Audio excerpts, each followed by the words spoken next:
प्रधानमंत्री का, जिसमें उन्होंने कहा है कि अगले 1.5 साल में 10 लाख नौकरियां जो है वो दी जाएंगी।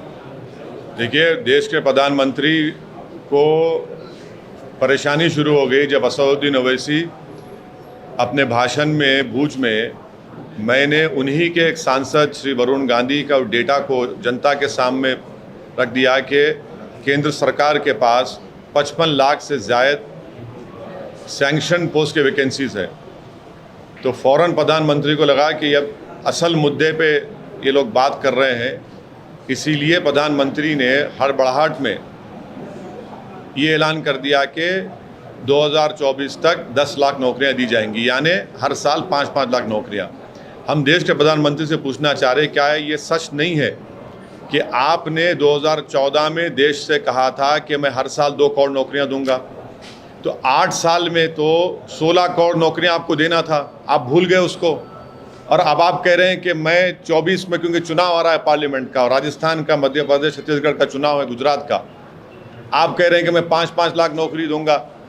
भाई 16 करोड़ नौकरियों का क्या हुआ, आप बता दीजिए हमको, वो क्यों नहीं दिया आपने। और ये जो 10 लाख नौकरी का आप बोल रहे हैं, 10 लाख नहीं 55 लाख सेंट्रल गवर्नमेंट के पास सैंक्शन पोस्ट है, आप क्यों नहीं देते? वो 10 लाख क्यों दे रहे हैं आप? और चौथी बात ये है कि 8 साल में आपने तो कॉन्ट्रैक्चुअल अपॉइंटमेंट आपने अपॉइंट किया, जिसको हिंदी में कहते हैं कि संविदा कनन जारी, यानी कोई भी किसी को हायर करेगा, फायर करेगा, कीमतें सरकार की वजह से बढ़ रही है तो उसकी तनख्वाह नहीं बढ़ेगी, माने एक किस्म से स्लेवरी करेगा। ये क्या कर रहे हैं? आपने तो कुछ नहीं किया। डॉलर तो अब करीब 79 रुपीज़ हो चुका है। अनएम्प्लॉयमेंट भारत में 7.83 है। आप तो पहले हर साल 2 करोड़, वो झूठ साबित हुआ, जबकि 16 करोड़ नौकरियां मिलनी चाहिए थी। अनएम्प्लॉयमेंट 7.83 है, इन्फ्लेशन हाईएस्ट है। और आपके ही केंद्र सरकार में 10 लाख नहीं 55 लाख से ज़ायद वैकेंसीज हैं, उसको फिल करिए आप पूरा, इन्फ्लेशन को कंट्रोल करिए, उसके ऊपर बात ही नहीं होती। और ऐलान कर दिए, क्योंकि अब चुनाव है गुजरात के, फिर उसके बाद दूसरे कर्नाटक है, मध्य प्रदेश, राजस्थान, छत्तीसगढ़ है, फिर 24 में चुनाव है, तो अब कह रहे हैं कि 5-5 लाख देंगे। सबसे पूरे विश्व में अगर कहीं नौजवान युवा बेरोजगार है तो भारत में है, और प्रधानमंत्री ऊँट के मुंह में जीरा दे रहे हैं। सर, ये बताइए कि आने वाले फ्राइडे के दिन उत्तर प्रदेश की लोकल इंटेलिजेंस यूनिट का कहना है कि बहुत सारे बुकेट्स होंगे वहाँ पर। हाँ, तो पहले से घर तोड़ दीजिए पूरों के, आप अभी तोड़ दीजिए, अभी तोड़ दीजिए, पहले से घर तोड़ दीजिए ना, किस्सा खत्म हो गया।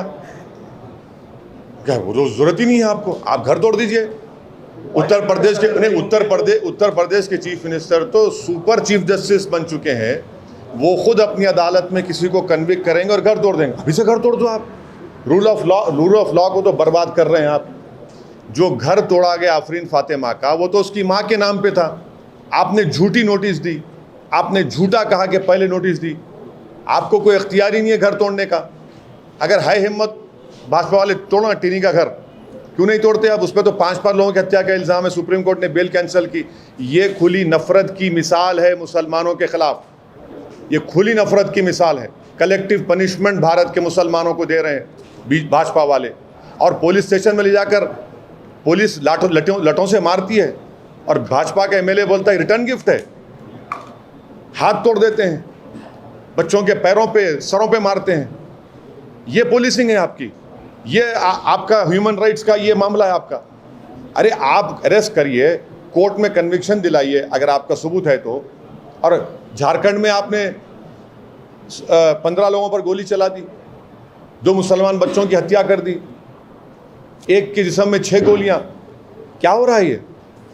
मैं इसको कंडेम करता हूं, झारखंड में जो फायरिंग हुई है। सर, यूपी के एडीजी ने ये कहा है कि अगर लीगल बॉडी हमसे इसका जवाब पूछती है कि हमने बुलडोजर एक्शन क्यों किया, तो हमारे पास सारे जवाब मौजूद हैं। अरे आपकी झूठ इसी अभी सामने आ गई कि वो घर जो आप नोटिस दे रहे हैं, उस लेडी जो एक्चुअल ओनर है महिला, उसके पति को दे रहे हैं। आपकी झूठ ये सामने आ गई। दूसरा आपकी झूठ ये कि टैक्सेस दिए जा रहे हैं, ये आपकी दूसरी झूठ। तीसरी झूठ, आपके कैमरास थे, लाइव दिखा रहे थे, हथियार दिखा आपको। अच्छा, अगर हथियार मिला भी तो सीन ऑफ ऑफेंस को प्रिजर्व करना चाहिए ना, आपने उसको भी बर्बाद कर दिया। ये कलेक्टिव पनिशमेंट दिया जा रहा है।